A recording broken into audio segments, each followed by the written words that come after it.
Mr. Chairman, I see Ms. Stanfield here, and it might be if we could move her to the public comment period. She's in the same situation. We have her down here, but it may be a good transition for her to I have no speak with problem us. with that. Come on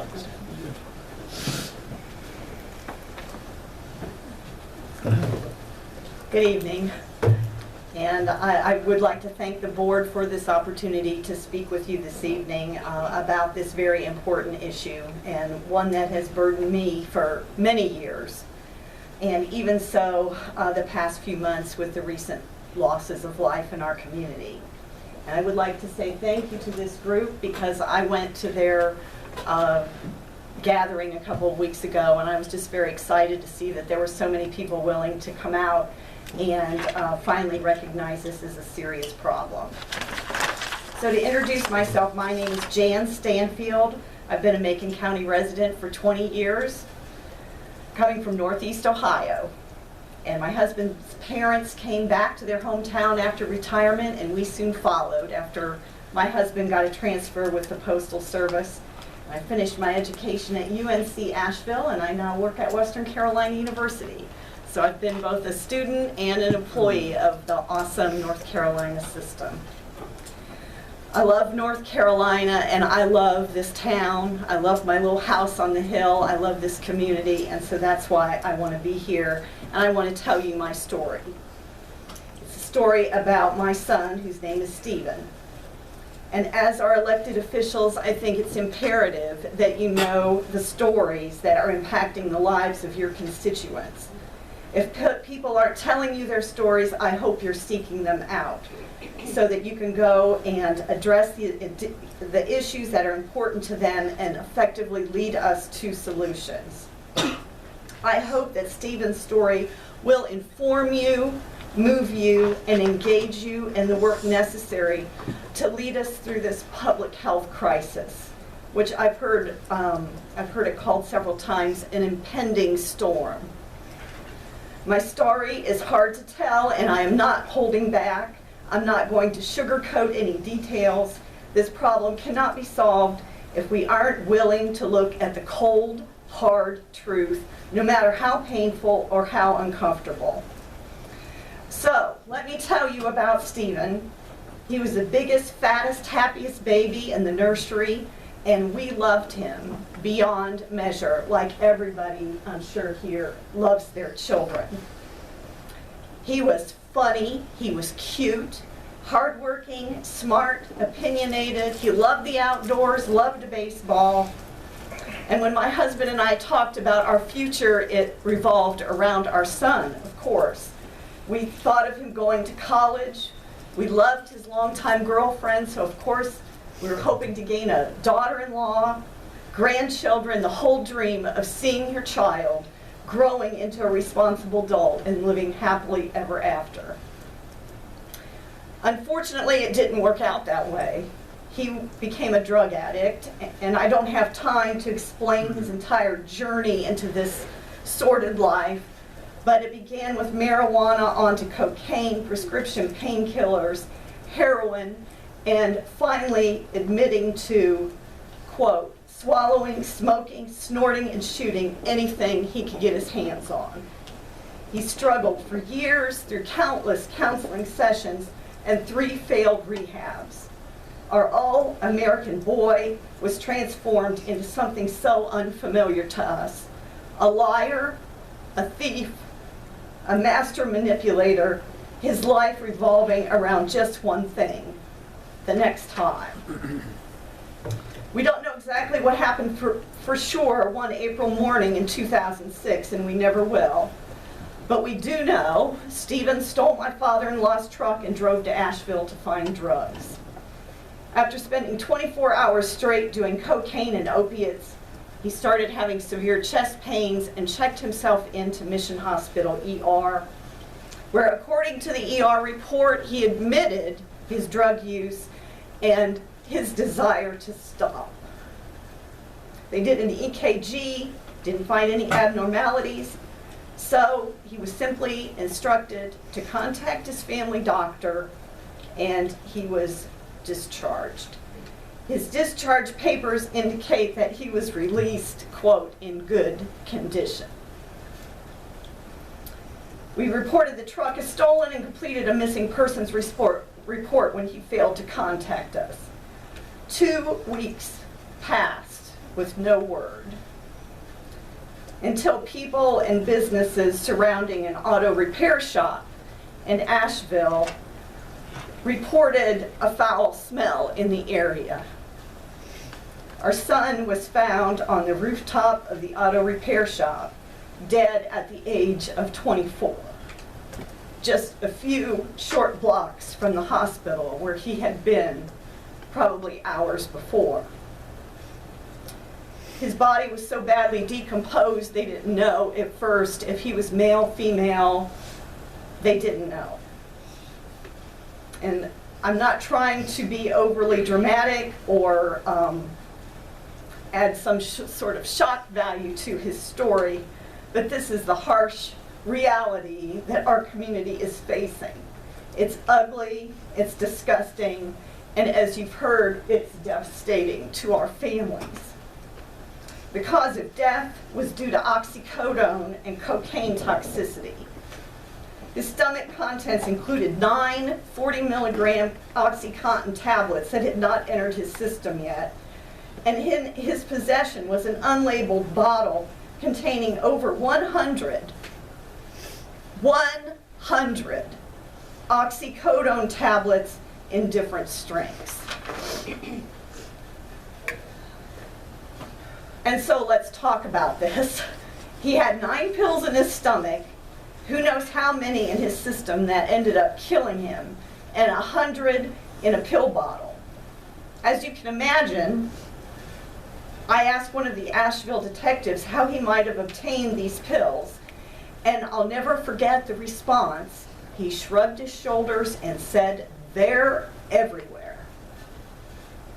We cannot have an honest conversation about the drug epidemic, especially the pending heroin crisis, without talking about this country's obsession with prescription drugs, specifically the opioid painkillers. And I know this is controversial, but there's no arguing the benefits of these powerful drugs. In 2013, when my husband was in hospice care with terminal cancer, these amazing drugs were absolutely necessary to alleviate his suffering. People living with chronic pain that rely on these drugs to maintain a positive quality of life, they are absolutely necessary. But enough is enough. When you look at the statistics and the proliferation of these drugs in our communities, it pisses me off. So here are some statistics that I drew from the National Safety Council's Prescription Nation 2016 report and from the CDC reports outlined in the PBS Frontline special, Chasing Heroin.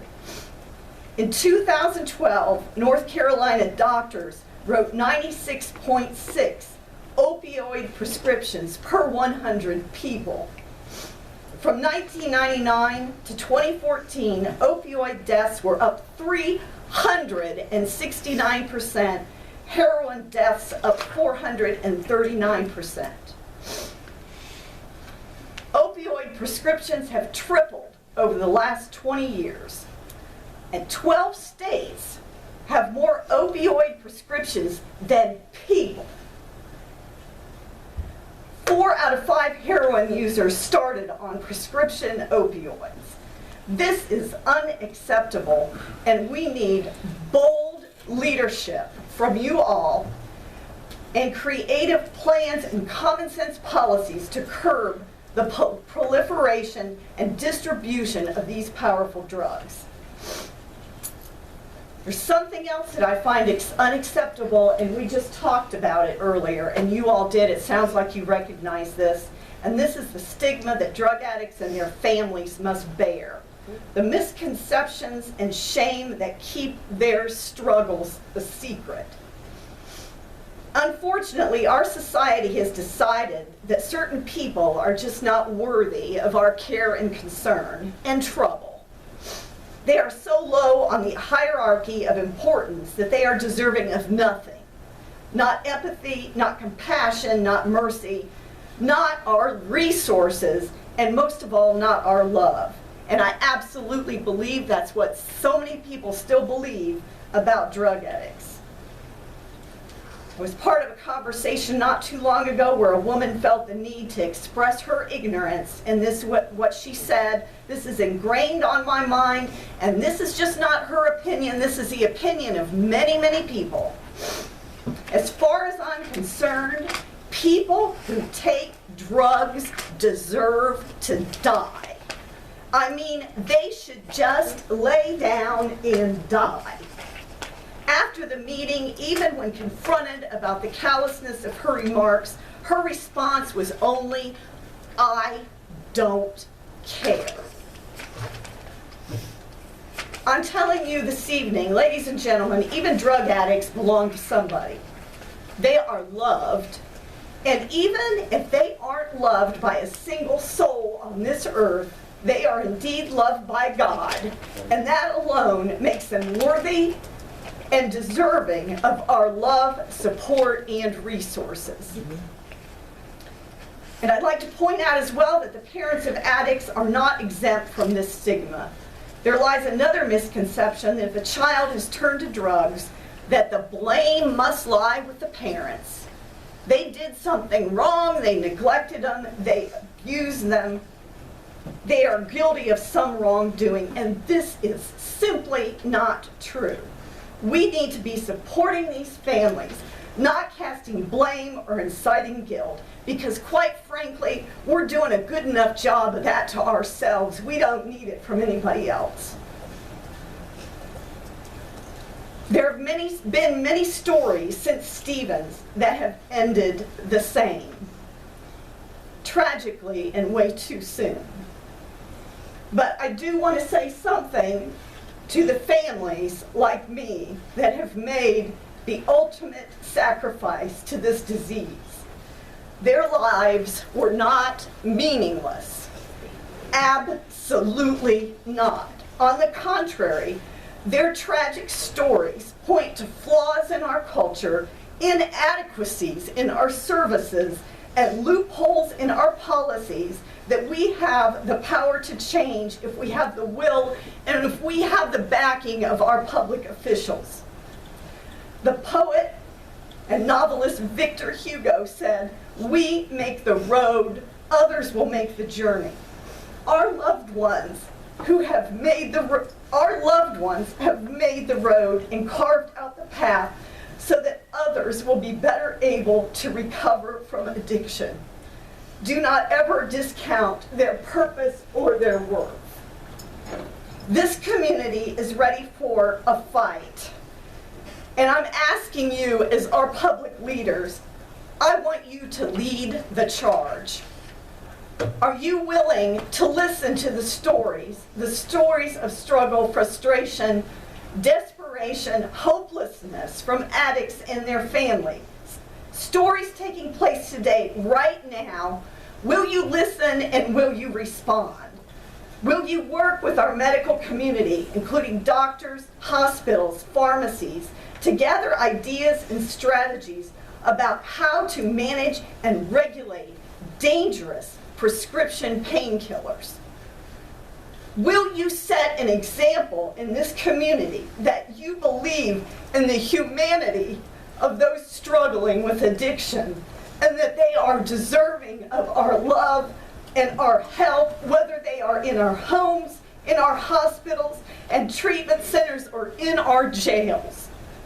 Will you gather the best and brightest from our county government, law enforcement, from the health and human services, from our schools, economic development, parks and recreation? Will you develop a proactive, comprehensive battle plan against drug addiction in Macon County? Macon County has a lot going for it. I think we've got a pretty good reputation. People want to live here. outstanding schools, friendly people, the natural beauty. It's gorgeous here. I'm from Ohio. This is gorgeous. I love this place. We have a great downtown with excellent restaurants. I just heard we have like a AAA credit rating or something. I guess that's pretty good, or the town does. But let me challenge you. What about this? What about if, because of your bold leadership, coupled with the prayers and commitment of your community, what if we really did actually make a difference? What if we actually held off this epidemic of drugs? And I'm just not talking heroin, opiates, I'm talking about drugs and alcohol, period. What if we actually were able to get a grip on this epidemic? What if our efforts profoundly changed the course of this impending storm that they're talking about? What if communities from around the state and around the country came to us here in Macon County and wanted to model strategies for a drug-free community? What about that? That, I believe, ladies and gentlemen, would put us on the map. I am ready, and your community is ready. Thank you, and God bless Macon County.